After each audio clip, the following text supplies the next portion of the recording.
In his manifesto, Sir Keir Starmer claimed to be a Labour leader who would end sleaze and division. How's that working out? But the newly released Mandelson files prove the Prime Minister knowingly welcomed the friend of a convicted paedophile into the heart of government.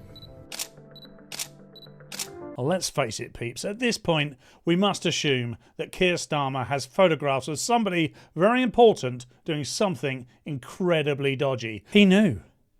He knew everything. He knew absolutely everything. There was nothing he didn't know. A close, intimate friendship after his conviction. Did Starmer sack Mandelson then? Did he bollocks? Keir Starmer is up to his nuts in this. There was no reason to make a political appointment at this point. You know, I love that anyone can vote. Any old Dinlow can vote. But you, after seeing all this and still supporting Keir Starmer, you shouldn't be allowed to put your own shoes on. In his manifesto, Sir Keir Starmer claimed to be a Labour leader who would end sleaze and division. How's that working out? But the newly released Mandelson files prove the Prime Minister knowingly welcomed the friend of a convicted paedophile into the heart of government. Well, let's face it, peeps, at this point we must assume that Keir Starmer has photographs of somebody very important doing something incredibly dodgy. Because it's dumbfounding that he has lasted this long. U-turn after U-turn after U-turn. Scandal after scandal after scandal. It is unbelievable. This guy is a full-on, unadulterated, risk not mitigated knob. The documents reveal Starmer was warned that Peter Mandelson's particularly close relationship with Jeffrey Epstein posed a general reputational risk. But the Prime Minister appointed him as US Ambassador anyway. This first batch of files, released after calls for government transparency on the vetting process, also proved that Starmer knew Mandelson and Epstein remained in contact after the financier's 2008 conviction. He knew. He knew everything. He knew absolutely everything. There was nothing he didn't know. He knew more than we knew, and we knew everything.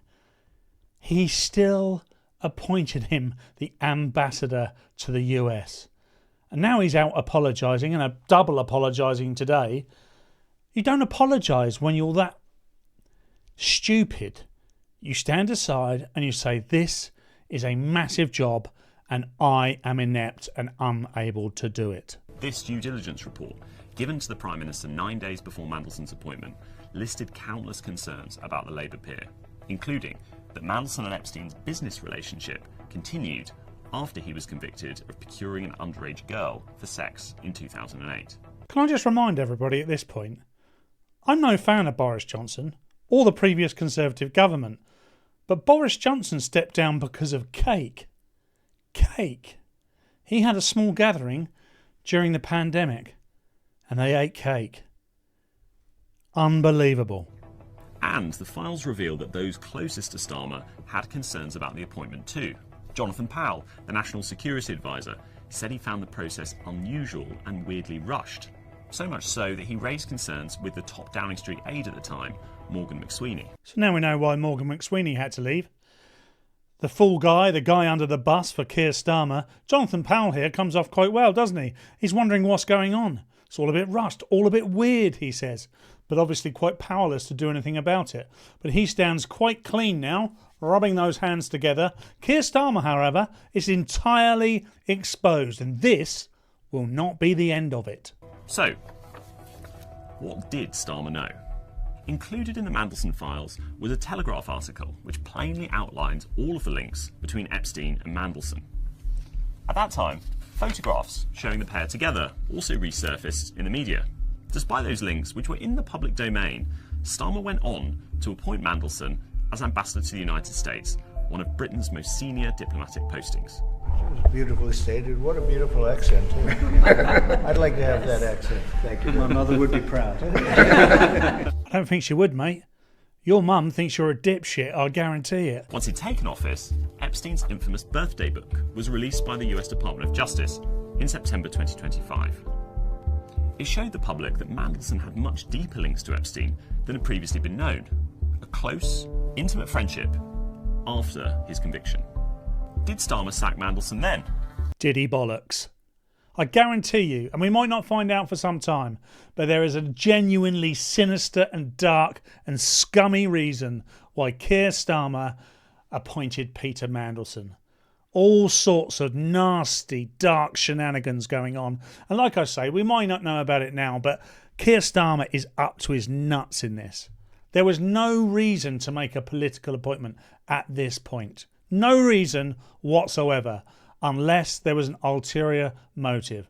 No, he didn't. In fact, in the House of Commons, he backed him.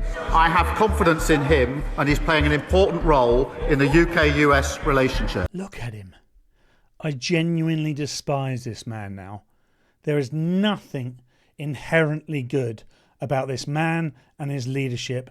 Anyone who supports him, anyone in the cabinet, anyone who voted for him, you're all dirty, dirty buggers as far as I'm concerned. But in a dramatic U-turn, with Labour MPs clamouring for action, Starmer then did go on to sack Mandelson just one day later. Still, he defended his decision to appoint him by claiming not to have known about the extent of his links to Epstein. And now information has come to light, which had I known it at the time, I wouldn't have appointed him. Well, well, well, well, well. Caught in a trap of his own lies. Unbelievable. As the evidence now suggests, Keir Starmer knew full well he lied then to the public, he lied in Parliament, and he's still lying today. And guess what? He's still Prime Minister. Unflipping believable. But that's the thing. Starmer did know, as he went on to admit himself to Cami Badenoch earlier this year.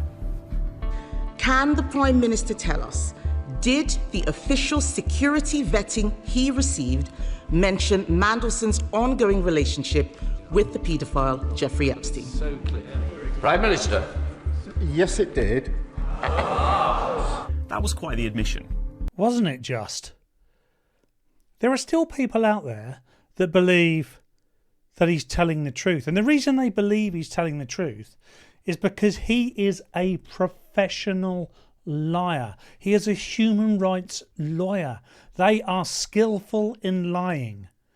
They make massive amounts of money from telling lies, obfuscating the truth, and making sure they are not caught in traps. Unfortunately, this is the first time for Keir Starmer he's had the eyes of the nation upon him. And most of us don't appreciate him. And he has always been surrounded by people who have been blowing smoke up his bumhole. And the Mandelson files we now see in detail show the warnings to the Prime Minister were extensive. Taken together, it is deeply embarrassing for Number 10. The Prime Minister either took an enormous gamble on hiring an obvious liability into a serious government job, or he made a catastrophic error of judgment that his critics say make him unfit to be Prime Minister. Or option C, the man is a toe rag, the man is a scumbag, the man is a professional liar. Unbelievable. I mean, obviously, this Telegraph editor here is doing a very professional job. I don't have to do that. I can just say as I feel. That's why I've got my own channel. And this guy is the lowest of the low. Some people are questioning why. Yes, I am, and about 80 million of us as well. I keep saying the word, it is unbelievable. It's genuinely unbelievable how we've got this far. Because Keir Starmer has been embroiled in scandals that have seen previous Prime Ministers, particularly Conservative Prime Ministers, gone way before now. But this, ladies and gentlemen, is Socialist Labour. They cling on to power no matter what. They will chuck you under the bus and your parents and your dog to save their own skins. Whether Labour MPs will take action is another matter. They are all too familiar with this kind of debacle. And if we go back to Labour's own manifesto, there's an interesting promise on page 4. Politics, it says, should be driven by a sense of service to the country, not considerations of party or of self-interest. Further proof that politicians will write any old horseshit just to get into power. They don't care about you, they care about them. Now, as many see Starmer as a PM in office but not in power, laden with a baggage of U-turns, mistakes and questions over his judgment highlighted by the Mandelson saga, It will be up to the Labour backbenchers and Starmer's own cabinet whether he's still up to the task of delivering on Labour's promises. Labour's promises? Labour backbenchers? How could you trust any of these people? Let's just take a little look at the U-turns that we've seen so far. They've only been in power for 19 months. OK, winter fuel payment cuts, welfare benefit cuts for disabled people. No tax rises on working people pledge, but then they put up employer national insurance, inheritance tax rules for farmers, mandatory digital ID for workers, cancelling or delaying local elections in 30 councils. 30! Unbelievable. Day one protection from unfair dismissal. Labour planned immediate rights for workers from day one. Policy watered down after concerns for business groups. Look, I mean, I'm probably in support of that U-turn, but it's another flipping U-turn. Digital right to work enforcement system, major welfare reforms package, council reorganisation, election delays, and fuel duty increase, planned to rise to the end of a 15-year freeze. Look, if at this point you still see an honourable man, full with integrity, the lawyer, the son of a toolmaker, and you really do think because it's your politics that he's doing a great job, then you're a mug, a proper mug. And it's embarrassing because you shouldn't be able to vote.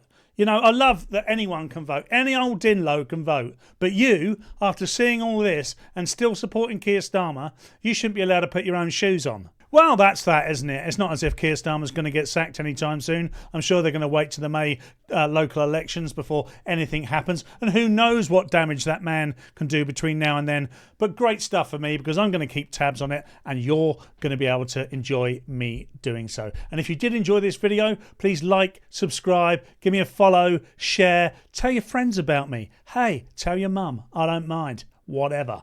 Anyway, until next time, keep it real.